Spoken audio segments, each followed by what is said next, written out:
ဆိုတော့အခုခံနေပြောပြနေတဲ့ချက်လက်တွေရအောင်ပြီးရင်ကိုရိုနဲ့တောက်လျှောက်လုပ်တွဲလုပ်တာရရပါတော့ဟန်ဒီကဒါစပြီးတော့မီဒီယာလောကမှာဒါဟိုကစပြီးလေ့လာရကနေဟန်ဒီအနေနဲ့ကိုယ့်ရဲ့personal brand ပေါ့နော်အဲ့လိုလုပ်ဖို့တော့ဘယ်လိုတွေးပြီးတော့ဆုံးဖြတ်ချက်ချခဲ့တယ်ဘယ်လိုလုပ်ခဲ့တယ်ဆိုတာဒီချက်လောက်ပြောပြပါဟုတ်ဟန်ဒီကတော့ဒီ Honey Bee ဆိုပြီးတော့ဒါsmartphone review လုပ်တဲ့သူအနေနဲ့ content creator လုပ်တဲ့သူအနေနဲ့သိကြရတယ်ပေါ့နော်ဆိုတော့ဒီ Honey Bee မဖြစ်လာခင်တော့ Honey page တွေအများကြီးပဲအဲ့လိုလေ science secret တွေရော success story တွေရောဘာလဲမသိဘူး page တွေအများကြီးထောင်နေ logo တွေစဉ်းစားတယ်စသဖြင့်ပေါ့နော်အများကြီးဖြစ်ကြော်ခဲ့ပြီးမှနောက်ဆုံးမှာကိုယ်နာမည်လည်းပါတယ်ကိုယ့်ရဲ့ identity ကိုဖြစ်ချင်တဲ့ဟာလူတွေကကိုယ်ဘယ်လိုမှတ်မိစေချင်လဲဘာလေးက stand out ဖြစ်မလဲပေါ့နော် page အနေနဲ့ပဲဖြစ်ဖြစ်ကိုမိတ်ဆက်တဲ့အခါပဲဖြစ်ဖြစ်ပေါ့အဲ့ဒါလေးHoneyစဉ်းစားတယ်စဉ်းစားတော့ပြီးရင် Honey က Honey Bee အနေနဲ့ဘာဗီဒီယိုရိုက်မှာလဲပေါ့လူတွေကိုဘယ်လိုမှတ်မိစေချင်တာလဲဆိုရတယ်အများကြီးပဲပေါ့နော် Honey တို့ဗီဒီယိုရိုက်တဲ့အခါမှာဆိုလို့ရှိရင် content creation တော့လုပ်စရာ category ကလည်းအများကြီးပဲပြောစရာလည်းအများကြီးပဲကိုယ့်အနေနဲ့ပြောလို့ရတဲ့ story တွေပြောလို့ရတဲ့ content creation တွေရေးလို့ရတဲ့စာတွေကလည်းအများကြီးပဲအဲ့ထဲမှာဒီအများကြီးထဲမှာHoney ကသူဆိုတာကို stand out ဖြစ်နေဖို့အတွက်ဘာလုပ်ရမလဲပေါ့အဲ့ဒါလေး Honey အများကြီးစဉ်းစားဖြစ်တယ်ပေါ့နော်စဉ်းစားတော့အရှိမ Honey ကဒီ My Media မှာကော Akea Media မှာရောနှစ်ဖက်လုံးမှာက Honey ကcontent creation တွေအများကြီးဒါကိုပိုင် program တွေလုပ်တယ် host တွေလုပ်တယ်business development ဘိုင်းတွေလည်းအများကြီးလုပ်ခဲ့တယ်ဆိုတော့ video တွေကလည်းမရိုက်ဘူးတဲ့ video တွေဆိုတာမရှိဘူးပေါ့နော်အစားတောက်တော့ပြောမလား lifestyle ပြောမလား fashion ပြောမလားကျန်းမာရေးနဲ့ဆိုင်မလား interview တွေလည်းအများကြီးလုပ်ဘူးတယ်အဲ့တော့ကိုယ်တိုင်လောက်တော့မယ်ဆိုတဲ့အချိန်မှာတအားစဉ်းစားရတယ်ပေါ့နော်မလုပ်ရမလဲ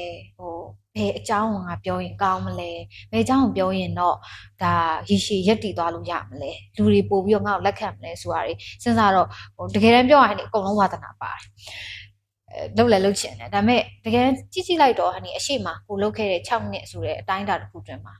ကို analysis လုပ်တယ်ပေါ့နော်Honeyလုပ်ခဲ့တဲ့ content တွေမှာဘာတွေကကိုလူမှတ်မိစေလဲဆိုတာတွေပြန်ပြီး analysis လုပ်တယ်တော့ okay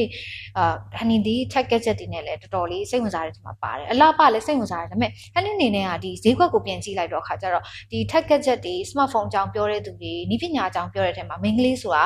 မရှိဘူးရှိကိုမရှိอ่ะ2018လောက် smartphone တွေ review တွေစလုပ်ကြရမိန်းကလေးဆိုတာလည်းမရှိဘူးဆိုတော့ငါအနေနဲ့ဒါ gender equality တွေဘာတွေပြောတာတော့မဟုတ်ဘူးမျိုးသမီးတဦးအနေနဲ့နည်းပညာဆိုတဲ့အကြောင်းအရာတစ်ခုကိုထုတ်ပြီးတော့ voice တစ်ခုအနေနဲ့ပြောတဲ့သူဆိုတာမရှိဘူးအမျိုးသမီး perspective ကပေါ့ဒါယောက်ျားလေးမိန်းကလေးခွဲခြားတာမဟုတ်ဘူးယောက်ျားလေးဆိုရင်ယောက်ျားလေးသူ့ရဲ့ perspective ကနေဘယ်အမြင်ဘယ်အကြောင်းဘာပြောမယ်မိန်းကလေးတယောက်ရဲ့အမြင်ကနေပြောတဲ့မိန်းကလေးဆိုတာမရှိဘူးအဲ့တော့ငါအနေနဲ့လည်းHoneyအနေနဲ့လည်းနည်းပညာ background မလာဘူးဆိုရင်တော့gadget တွေကိုHoneyဝါသနာပါတယ်ကလိရတာကြိုက်တယ်ကင်မရာနဲ့ပတ်သက်ပြီးတော့ video production နဲ့ပတ်သက်ပြီးတော့အရန်စိတ်ဝင်စားတဲ့သူဖြစ်တယ် gadget တွေကိုစိတ်ဝင်စားတယ်ဒါတွေနဲ့ပဲချိန်လုံးအချိန်ကုန်နေတဲ့သူဖြစ်တော့ okay ဒီ phone review တွေနဲ့ပတ်သက်ပြီးစပြီးတော့လုပ်မယ်ဒီ gadget တွေနဲ့ content creation စပြီးလုပ်မယ်ဆိုပြီးတော့Honeyဒီအပိုင်းပေါ့နော် tech and lifestyle ပေါ့tech is lifestyle Honeyအများအားပြောတယ်နည်းပညာတွေကိုသုံးတာကိုယ့်ရဲ့ lifestyle ပဲဆိုတော့ okay ဒီ tag line နဲ့Honeyသွားမယ်ပြီးရင်Honey Bee ဆိုတာလည်းHoneyဒီအများအားတက်ကြွနဲ့အဲ့လို content creation တွေပြောပပနဲ့လုပ်နေတဲ့သူဖြစ်တဲ့အတွက်ကြောင့်ကိုစားပြုတဲ့ Bee ဆိုရဲပေါ့နော်ဒီပြားလေးပေါ့အဲ့ဒါလေးကိုHoneyတော်တော်လေးကြိုက်တယ်ပေါ့နော် Honey Bee ဆိုတဲ့စကားလုံးကိုနာမည်လည်းပါတယ်ဆိုတော့အဲ့ဒါနဲ့ဒီ personal branding ဘိုင်းကို Honey Bee ဆိုတဲ့ခေါင်းစဉ်အောက်မှာHoney Bee ရဲ့ဒီfeatures တွေဖြစ်တယ်ပေါ့နော်အဝါရောင်လေးတွေတို့ပြင်တက်ကြွရှင်လန်းသော music တို့ကိုရဲ့သွားတဲ့ vibe တွေကဆိုအဲ့ဒါလေးတွေသွားတယ်ပြင် tech and lifestyle နဲ့ဆိုင်တဲ့ language တွေကိုသုံးတယ်အဲ့ဒါနဲ့ပဲတဖြည်းဖြည်းနဲ့Honey Bee ဆိုတဲ့ personal branding ကိုတိစောက်လာတဲ့အခါမှာတဖြည်းဖြည်းနဲ့ဒီ Vivo တို့ smartphone brand တွေကအစ audience တွေကအစကိုတဖြည်းဖြည်းနဲ့လက်ခံလာတယ်ပေါ့နော်အဲ့တော့ကိုလည်းမမိတဲ့လောက်တော့အဲ့လိုပဲကိုတို့Vivo ရဲ့ branding မှာလည်းကိုတို့ကြီးအားဆိုရင်ဘောနော် Vivo ဆိုတာကိုဆက်ချင်းကိုတို့ခုနကပြောလို့ tagline နေတယ် hi-fi ဆိုတော့အဲ့ဒီကနေမှ smartphone ဟုတ်ကဲ့ဘာလို့ကိုတို့က tagline တွေထည့်နေရလဲဆိုတော့လူတိုင်းက Vivo ဆိုတာ smartphone brand ဆိုမသိသေးဘူးဒါပေမဲ့တကယ်ကိုတို့နှစ်ကြာလာတဲ့အချိန်မှာတော့ကိုတို့လည်းဒါ strategy တစ်ခုချပြီးတော့ကိုတို့ OH တွေပေါ့နော်ကိုတို့below the line မှာကိုတို့ advertising လုပ်တဲ့ OH တွေမှာကိုတို့ Vivo logo only ပဲကြော်ညာပြီးတော့ဘာရဲဆိုတာကိုဘာမှမပြောဘဲနဲ့တစ်ခါကိုတို့ strategy နဲ့လုပ်နေတယ်အဲ့ဒါဘာဖြစ်လဲဆိုတော့ branding ပေါ့နော်လူတိုင်းကကို brand နဲ့ကို image နဲ့ဒီ logo လေးကို memorize ဖြစ်သွားတာအဲ့ခါကျတော့လူတိုင်းကသိသွားတာအစဒီဘေးပုံကြီးမြင်လိုက်တယ်Vivo logo only ပဲဘာမှမရေးတော့ဆိုတာဒါဘာ brand လဲ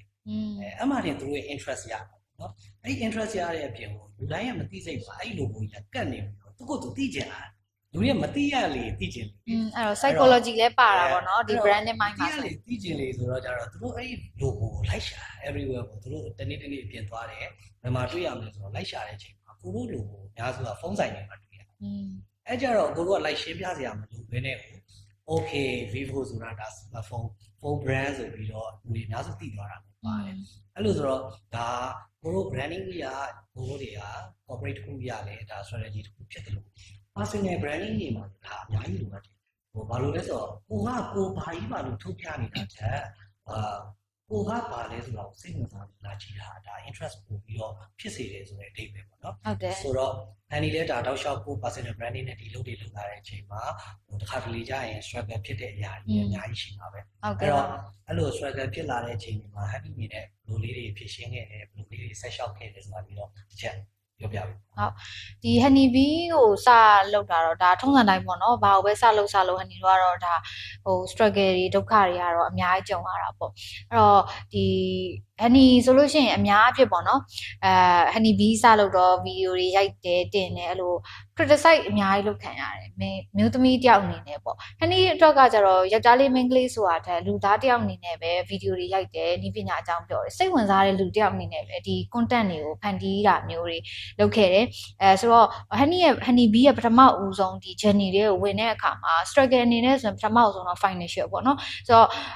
video တွေစရိုက်တဲ့အခါမှာဟိုးရင်ခက်ကဆိုရင်ဖုန်းတွေကလည်း smartphone တွေကလည်းအလောက်မကောင်းသေးဘူး gadget တွေကလည်းမစုံသေးဘူး honey တို့အတွက် content creation စလုပ်ဖို့ဆိုရင်ကင်မရာတစ်လုံးရှိနေမှာရမယ်ပြီးရင်ကင်မရာအကြောင်းသိနေမှာရမယ်နောက်တစ်ခုက video edit လုပ်ဖို့ဆိုရင် professional video editor တူရှိနေမှာရမယ်ကပ်လည်းမပေါ်သေးဘူး professional software တွေရှိနေမှာသုံးတတ်မှ video content တွေကိုထုတ်နိုင်တယ်အဲ့တော့ honey တို့အတွက်ကအရင်ကြီးရမ်းများတယ်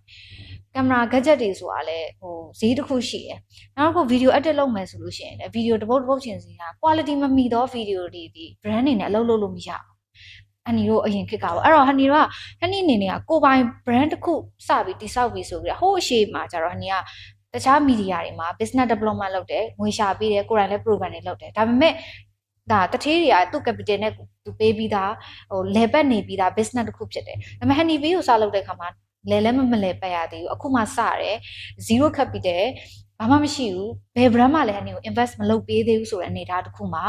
ကင်မရာတွေလည်းဘာတွေလဲကိုယ့်အတွက် gadget တွေ team တွေလည်းတယောက်မှမရှိဘူးဆိုတဲ့အနေအထားတစ်ခုမှာဒါကတော့ struggle နည်းနည်းဖြစ်ခဲ့တယ် struggle နည်းနည်းဖြစ်ခဲ့ရဆိုတော့တိုင်းတာတစ်ခုချင်းတော်တော်ရုန်းကန်ခဲ့ရတယ်ဘာလို့ဆို0ဘာမှမရှိဘူးဘာလို့ဆိုအဲ့အရှိခေတ်မှာလည်းနိုင်ငံရေးအနေအထားတွေအရာကဒီအလုပ်တွေကလည်းလုံးဝရက်နာဖြစ်ထားတယ်အဲ့တော့ကဆိုရင်မီဒီယာတွေကလုံးဝရက်ထား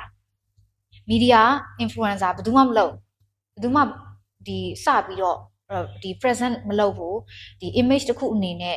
online ပေါ်မှာဘယ်သူမှတိတ်မရှိသေးဘူးလို့တချို့လေးရထွက်တဲ့အချိန်မှာဟာနေငါစလုပ်ရင်ကောင်းမလားစလို့ရှိရင်လူတွေပြောမလားသို့မဟုတ်ရှုံးသွားမလားစသဖြင့်အမျိုးတော့ okay ဒါပေမဲ့ end game ပေါ့နော် honey အနေနဲ့ဒါမလုပ်ရင်တော့ငါတခြားအလုပ်တွေလည်းလုပ်လို့စင်မပြေတော့ဘူးလုပ်လည်းမလုပ်ချင်ဘူးငါကိုယ်ပိုင် business ကိုပဲစလုပ်တော့မယ်ဝန်ထမ်းလုပ်လည်းလုံးဝမလုပ်တော့ဘူးဆိုပြီးတော့လုံးဝစဉ်းစားလိုက်တယ်စဉ်းစားပြီးတော့ဆုံးဖြတ်ချက်ချပြီးတော့အဲ့တော့အမေစီကနေပတ်စံကြီးတယ်ပေါ့နော်ထုံးစံတိုင်းပေါ့အမေစီပဲပြေးရတော့အမေစီကနေဒါပတ်စံခဏချီးရပေါ့နော်ချီးပြီးတော့ဒီ15သိန်းပြေးရတယ်အေး6400ပေါ့ဆိုနေအေး6400ဝယ်တယ်ပြီးတော့မီးလေးတွေနည်းနည်းလေးစုတယ်ပြီး honey နဲ့တည်တဲ့ videographer နော်ကိုနဲ့ရင်းနှီးတဲ့သူတွေကို honey ကိုဈေးလေး short ပေးပါ honey ကအခုမှစတာတည်မလားစတူဒီယိုလည်းမရှိဘူးလေအိမ်မှာလည်းရိုက်လို့စင်မပြေဘူးအဲ့ခေတ်ကဆိုအဲ့တော့စတူဒီယိုတွေကိုလည်း honey ရင်းနှီးတဲ့သူတွေကို request လုပ်ရတယ်ကိုကလုံးဝဘာမှမရှိဘူးဆိုတော့သူဖြစ်တဲ့အတွက်ကြောင့်အဲ့လိုအရန်ကိုအောက်ခြေကနေစပြီးတော့လုံးဝ video content ကောင်းကောင်းထွက်အောင်ဟိုအရှိမhoney 6နှစ်လုပ်ခဲ့တဲ့ media တွေမှာထွက်တဲ့ video content quality လုံးဝရအောင်လို့မထွက်အောင်ဝန်ထမ်းလုံးကတော့ကိုက manage လုပ်ရတယ်ဝန်ထမ်းတွေရှိရကိုနဲ့အတူတူလုပ်တဲ့သူတွေ50ရောက်ဖွဲ့ရှိဒီကိုယ်တိုင်အလုပ်လည်းလုပ်ရောဒီ media နဲ့ဒီ media ရဲ့ quality မှီအောင်ဒီ media ရဲ့ဒီcommunication နဲ့ brand တွေနဲ့လုပ်တဲ့အခါမှာ quality မြင့်အောင်လို့ကိုတယောက်လည်းလုပ်တာတယောက်တည်း brand တွေနဲ့ပြောလဲတယောက်တည်း proposal တင်လဲတယောက်တည်း invoice ပို့လဲကို video ရိုက်လဲကို script ရေးလဲကို everything ကို manage လုပ်တဲ့လူကကိုနဲ့တူတူလုပ်တဲ့သူတွေရှိရတော့အစအဆုံးလို့တော့ honey ဒီမနက် 6ခွန်လောက်ကနေည7လောက်ထိ7လောက်ထိအဲ့လိုလုံးဝမနာတမ်းအဲ့လောက်ထိကို run ခဲ့တယ်ပေါ့နော်အဲ့တော့တော်တော်လေးတယောက်တည်း struggle လုပ်ခဲ့ရတယ်ဒါကတော့ struggle ပေါ့နောက်တစ်ခုကတော့ဒီကိုယ်တိုင်မျက်နှာတစ်ခုချပြပြီးကိုယ်တိုင် brand တစ်ခုချပြပြီးဆိုတဲ့အခါမှာလဲဖုန်းအကြောင်းတွေနည်းပညာအကြောင်းတွေပြောတဲ့အခါမှာ main ကလေးဖြစ်တယ်အနီပြောတဲ့စကားတွေကိုမယုံဘူး criticize လုပ်တယ်အများကြီးပေါ့နော်အဲ့လိုပြောခံရတယ်ဒါပေမဲ့ဟန်နီအနေနဲ့ကတော့ view လုံးဝမဆိုင်ဘူး view ဆိုင်ဆရာလည်းမလိုဘူးဘာလို့လဲဆိုတော့ဟန်နီအနေနဲ့ဟန်နီဒီ professional ဟို tag အနေနဲ့အရန် enthusiast ပေါ့နော် tag ကိုစိတ်ဝင်စားတဲ့သူတူအနေနဲ့ပဲ represent လုပ်တာဟန်နီဒီအရန်ကျွမ်းကျင်နေတဲ့သူလည်းမဟုတ် expert လည်းလို့လည်းမပြောထားဘူး review လုပ်တဲ့သူနဲ့လုပ်တာဆိုတော့အဲ့ဒါလေးတော့ဖြစ်တယ်ပြီးတော့ video ကြည့်တဲ့အခါမှာလည်းဟန်နီပြောတဲ့ opinion ကိုတိတ်ပြီးတော့ဟိုလေဟန်နီပြောပြီဆိုလို့ရှိရင်ကွာမယုံကျင်ကြဘူးဥပမာ phone review ဟန်နီကကောင်းတယ်လို့ပြောရင်တခြားလူတွေတခြားဒီမေး representative တယောက်ကပြောထားတယ်ဆိုသူ့ကိုယုံတယ်ကွာအဲ့လိုမျိုးတွေတော့ကြုံရတယ်ဟိုတခါလေကြားလို့ရှိရင်လည်းအော်ကြည့်ပြီးအော်ဒီလိုမျိုးခွဲခြားတာတွေရှိပါလားဆိုတာမျိုးတွေတော့တွေ့ရတယ်ဒါပေမဲ့ဟို view ဆိုင်ပေါ့နော်ကို skill ကိုပဲကိုသူတို့အဲ့လိုပြောလေကိုပို့ပြီးလေ့လာတယ်ပို့ပြီးတော့တိကျတည်ကြတဲ့အကြောင်းအရာ facts တွေကိုပို့လေ့လာတယ်ပို့ကောင်းမွန်တဲ့ video content တွေငါ okay ဒီအချက်လက်တွေကိုကောင်းကောင်းမပြောနိုင်တော့မှ video content တွေကိုထုတ်တဲ့အခါမှာဘယ်လိုမျိုးမတူညီတဲ့ approach နဲ့သွားမလဲဘယ်လို present လုပ်မလဲဆိုတာတွေကိုအများကြီးလေ့လာပြီးတော့လုပ်ခဲ့ရတယ်ပေါ့နော်ဟုတ်ဆိုတော့ကိုညီမရှင်းပြလာတာဒါတော်ကြီးကို struggle လုပ်ခဲ့ရတယ်လို့ကိုကမြင်မိတယ်ဟုတ်ဘာလဲဆိုတော့လူတယောက်ကကိုယ် criticize လုပ်ပြီးဆိုရင်လေဒါအဲ့ချိန်မှာပြောမယ်ဆိုရင်ကိုကသီးခံနေပြီမဲ့လေဒါဒေါသထွက်အောင်ထွက်မှာဟုတ်တော့ကိုယ်တိုင်လည်းအရင်တော်ပါတယ်တက်ပါတယ်မပြောထားဘူးဟုတ်တယ်အဲ့ကြတော့ငါညီမဖြတ်ကျော်ခဲ့တဲ့ဒီတောက်လျှောက် experience မှာတော့ကိုယ်မြင်ရတော့ငါညီမတကယ်တော်ပါတယ်တကယ်လည်း process ခဲ့တယ်လို့ပြောတော့မြင်တယ်တကယ်တော့ကျွန်တော် professional ဆိုတာတကယ်အရင်ကျွမ်းကျင်နေတော့ပြောတာအဓိက professional ရဲ့ဆိုတာကတော့အဓိကကို life မှာပဲလူတိုင်းက professional ဘာလို့လဲဆိုတော့ကို life ကို responsibility ဆိုတဲ့တာဝန်ယူနေရပါတယ်နေ့စဉ်နေ့အများပေါ့နော်အဲ့တော့အကိုဆိုလဲအကိုအဲ့လိုပဲတွေ့ရမယ်အကို life မှာအကိုနဲ့ပတ်သက်တဲ့လူတွေဟလာအကိုပတ်ဝန်းကျင်မှာရှိတဲ့အရာတွေကိုတာဝန်ယူနေဘူး responsibility အဲ့ဒါယူပြစ်ထားတယ်ဆိုရင်တော့ဒါအကို life မှာ professional မဆန်ဘူးလို့တော့ပြောရမြင်မိတယ်ဟုတ်တယ်ဆိုတော့ကျွန်တော်တို့ဒီနေ့စဉ်တဲ့ဘဝမှာလည်းဒီ professional ဆိုတာအဓိကကတော့ responsibility ပါအဓိကတာဝန်ယူတတ်တာပါပဲတာဝန်ယူတဲ့အပြင်ကိုအဓိကကတော့ငါဒီအချိန်မှာဒါပြီးမှရမယ်ဆိုတဲ့ deadline ကိုကိုယ့်ဘဝမှာသတ်မှတ်ရပါတယ်မဟုတ်ရင်ငါဒီသက်ရွယ်မှာဒါဖြစ်ဖို့ဖြစ်ရမယ်ဆိုတဲ့ deadline ကိုခုနညီမရဲ့passion ပေါ့နော်ငါဒီအလုပ်ကိုလုံးမရမယ်ငါဒီအလုပ်ကိုပဲကိုစိတ်ဝင်စားတယ်ဆိုတဲ့ decision မျိုးတွေကအဲ့တော့မှထွက်လာပါနောက်တစ်ခုကတော့ကျွန်တော်အဓိကပြောချင်တာကတော့ know your clients or audience ဘာလို့လဲဆိုတော့ကိုကအဲ့ဒီအရာကို represent လုပ်တော့မယ်ဆိုရင်ငါကဘယ် audience ကို target ထားမှာလဲပြီးတော့ငါကရောဘယ်လို client တွေကို service ပေးမှာလဲပေါ့ဒါတွေကအရင်ရေးကြည့်ပါတယ်ဒီအချက်တွေအားလုံးကိုပိုင်နိုင်နဲ့တွေးတောပြီးတော့လုပ်ဆောင်လာတာက professional ဆန်တဲ့career မှာဆိုလဲ professional career ဖြစ်မယ်ဟလာကို life မှာဆိုလဲဒါ professional lifestyle အနေနဲ့ကိုယ့်အကိုကောင်းကောင်းကြီးနေသွားလို့ရတယ်လို့ပြောချင်ပါတယ်